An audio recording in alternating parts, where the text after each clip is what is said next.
Hi students, how are you? Hope you and your family members are fine. Stay at home and be safe. Today we are going to see chapter 6, Life Processes. Life processes are essential processes which are responsible for maintaining life. There are four important life processes. They are nutrition, respiration, transportation and excretion.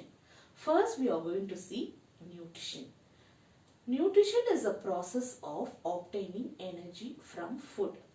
There are two types of nutrition. They are autotrophic nutrition and heterotrophic nutrition.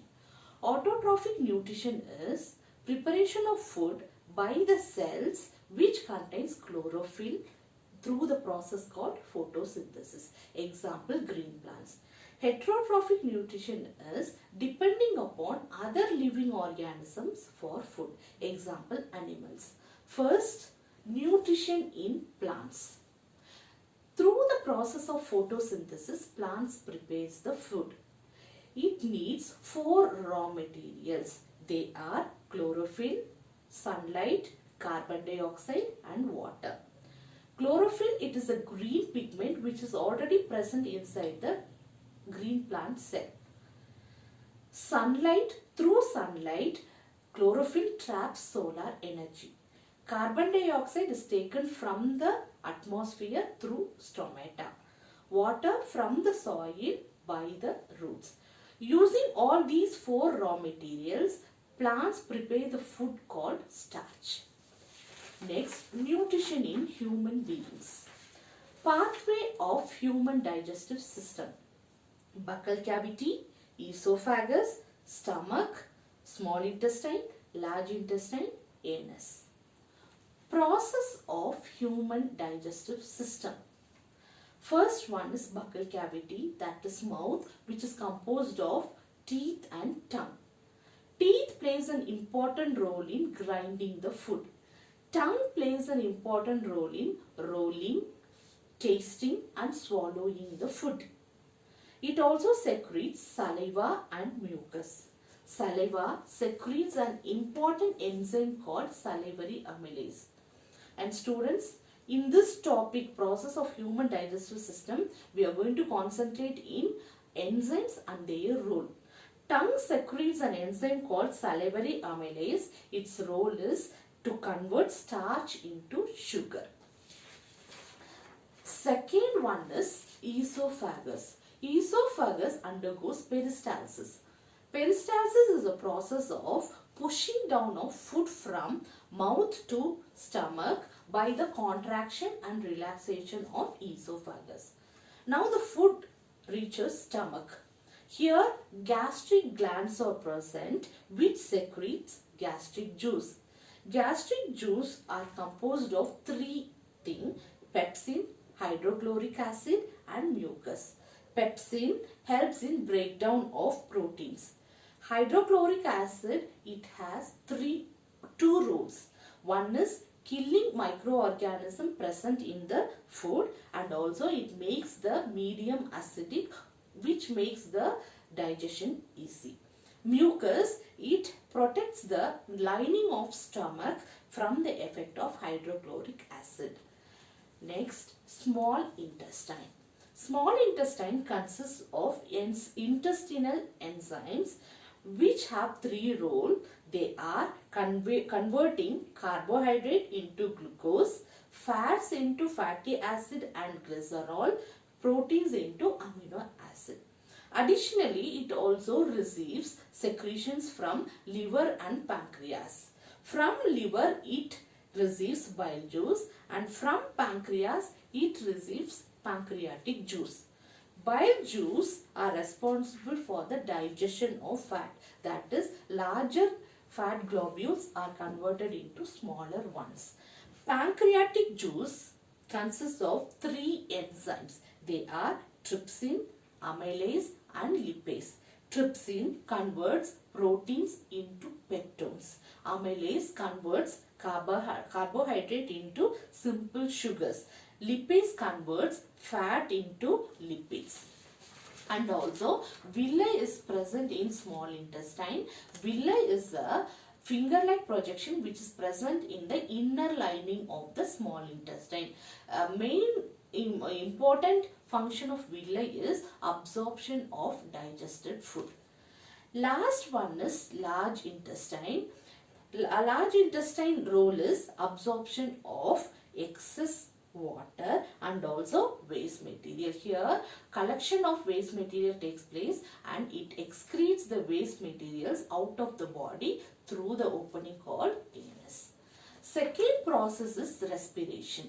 Respiration is a process of breakdown of sugar into energy. So this is the reaction of respiration. Cellular respiration takes place inside the cell, that too in the mitochondria. Glucose is converted into energy, carbon dioxide and water.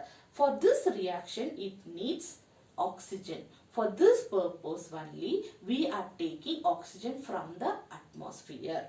Pathway of human respiratory system. Oxygen from the atmosphere is inhaled through the nostrils, and from the nostrils it reaches alveoli which is present in the lungs through trachea. From the lungs, blood picks the oxygen. Now the blood is called oxygenated blood. This oxygenated blood goes to heart. From the heart, aorta takes the oxygenated blood and distributes to each and every cell for the cellular respiration, and this finally reaches the mitochondria where formation of energy takes place. There are three types of respiration. Types of respiration is also called breakdown of glucose. Three methods it is taken place, that is aerobically, anaerobically and through fermentation. Aerobic respiration, it takes place in mitochondria in the presence of oxygen. In this aerobic respiration, glucose is converted into carbon dioxide, water and energy. Anaerobic respiration, it takes place in our muscle cells. Rarely it takes place, example during heavy exercises, in the lack of oxygen. In this, glucose is converted into lactic acid and energy.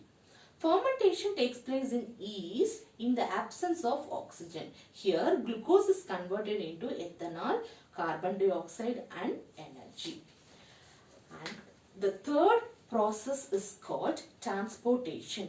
Transportation is a process of movement of essential and non-essential materials from one part to another part of the body. In human beings, blood plays an important role in transportation, and heart is the pumping organ which helps in pumping the blood. Heart have 4 chambers, this which prevent the mixing of oxygenated blood and deoxygenated blood. Pathway of oxygenated blood. Lungs.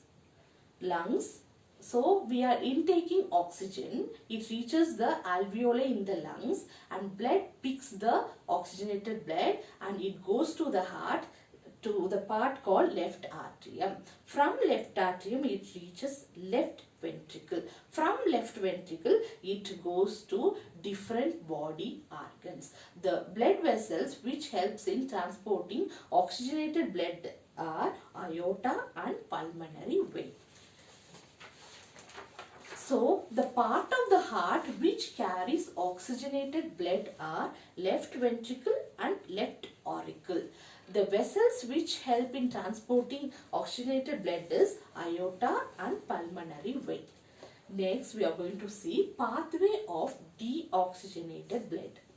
Body organs undergo, or the cells in the body organs undergo different function and it generates a waste like carbon dioxide. That carbon dioxide is taken by the blood. Now the blood is called deoxygenated blood. That blood from the body organs goes to the right atrium. From the right atrium it goes to right ventricle. From right ventricle it goes to lungs where gaseous exchange takes place and carbon dioxide is released out. So the blood vessel which helps in transporting deoxygenated blood is vena cava and pulmonary artery. Finally, parts of heart which carries deoxygenated blood are right ventricle and right auricle, and blood vessel which carries deoxygenated blood are pulmonary artery and vena cava. Next topic under human transportation is double circulation. Double circulation is circulation of blood twice to the heart. There are two types of circulation. One is pulmonary circulation, another one is systemic circulation. Pulmonary circulation is movement of blood from heart to lungs and again to heart. Systemic circulation is movement of blood from heart to body organs and again heart. So the blood moves to the heart twice. So it is called double circulation. Now, transportation in plants. Transportation in plants is done by two vessels, transporting vessels. They are xylem and phloem. Xylem is a transporting vessel which transports water and minerals from root to leaf, that is upward to downwards. So the direction is unidirectional.